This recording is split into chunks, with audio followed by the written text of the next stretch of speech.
The European Union, the United States, Britain and others have hit Russia with a wide range of sanctions after its invasion of Ukraine. Asset freezes, travel bans and restrictions on Russian individuals, including billionaires, the president and the foreign minister. The Russian ruble is plunging and the economy is expected to plunge even further. Well, let's take a look at the broadest category of sanctions imposed. There are three, to be precise. Firstly, financial sanctions.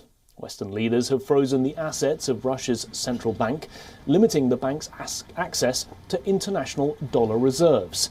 The UK government has also banned Britain's from making transactions with Russian banks, its finance ministry and its wealth fund. The Western allies have also agreed to remove selected Russian banks from the SWIFT messaging system. Major Russian banks are being excluded from the UK financial system and all Russian banks will have their assets frozen. A limit will be placed on bank deposits made by Russian nationals. The second category, we have trade curbs with Russia. The United Kingdom, the EU, the US and other countries have announced curbs on products that can be sent to Russia, like high-tech items, chemicals or lasers. The European Union is also banning the sale of aircraft and equipment to Russian airlines. Germany has put on hold the Nord Stream 2 gas pipeline project that connects Russia to Germany.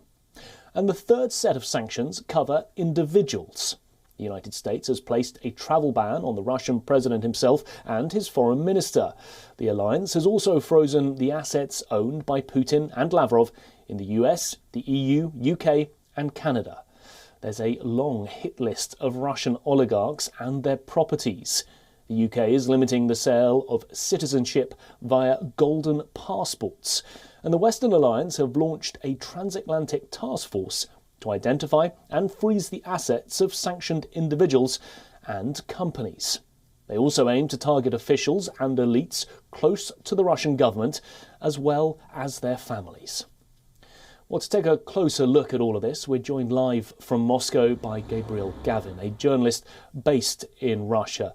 Well, look, first of all, let's take a closer look at the situation within Russia itself. What are the economic implications of all of these sanctions on the Kremlin, but also on ordinary Russians in the country? Yeah, hi. Thank you for having me on. Well, I think the Kremlin has been really taken aback by the level of the sanctions imposed and just how many countries have begun to join this kind of economic blockade against Russia.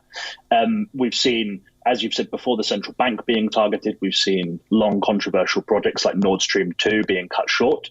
And I think the Kremlin's, as far as it had a plan for this situation, I think it had expected it would conquer Kiev and effectively be well into Ukraine by the time the West got together and actually even looked at imposing sanctions. I also think they felt there wouldn't be an appetite for sanctions that would hurt economies in the West, like Germany's, where fuel prices have continued to increase, and yet they've made the decision to cut off Nord Stream 2 and to say that it won't go ahead, despite the fact that will mean that energy prices continue to rise. And in reality, on the ground, I think it's been a situation of utter chaos. I've spoken to no end of people who are saying that they're planning to leave the country. There are long queues of cash points. Bureau de changes, currency exchanges have run out of cash, run out of US dollars. There's effectively been a run on the banks. And I think what we're seeing is a series of sanctions that banks and financial institutions and countries have been developing for a very long time and have never had a chance to use in modern history. So, I mean, in particular, I think, they put ideas together about what would happen if we had to sanction China, for example, if it invaded Taiwan, or what if we had to sanction Pakistan or Iran. And actually now they have a chance to roll out these sanctions and effectively to see whether they work and to see whether they produced the intended effect, which I think appears to be to create so much unrest in Russia, so much difficulty, so much economic hardship, that Moscow has no choice but to reverse its decision to invade Ukraine.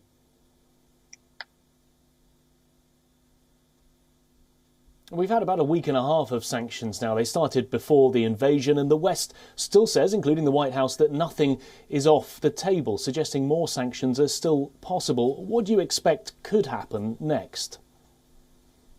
Well, I think what we've seen is a really rolling basis of sanctions, actually. So for the last couple of days, there's been a really steady drip, drip, drip of new restrictions coming into force. So the main one, I think, that has been widely has been a surprise for everyone, I think, was that the decision to cut Russia off from SWIFT has been effectively taken unilaterally and unanimously, despite the fact that in the past, Ukraine, which is obviously a big trading partner of Russia's, or was, said actually this measure would really hurt us. At this point, I think everyone realizes that this is an existential battle for Ukraine as a country. And as you say, I don't think anything's off the table. I think the things that will continue to happen is more and more international companies being forced to pull out because they could be falling foul of sanctions laws if they continue to do business, or they pull out because they have trouble getting money out of the country or supplies into the country. And effectively, you'll see large-scale closures of businesses. You'll see large-scale redundancies. You'll see unemployment. And I don't think the Kremlin has factored in into its invasion plans, dealing with a massive unemployment crisis at home.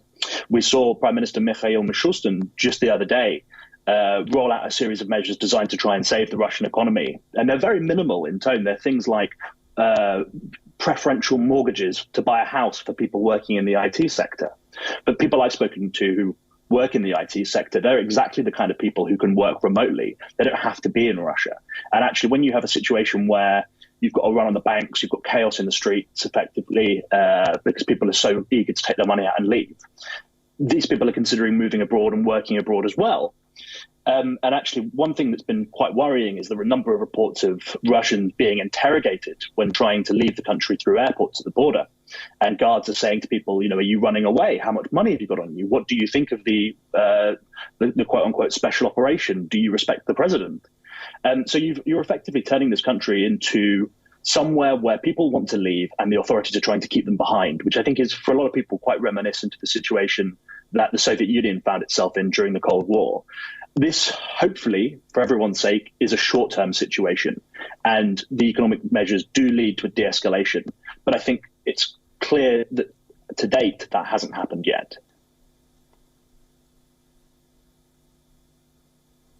Gabriel, thank you very much for your time. That was Gabriel Gavin, a journalist based in Russia, joining us live from Moscow.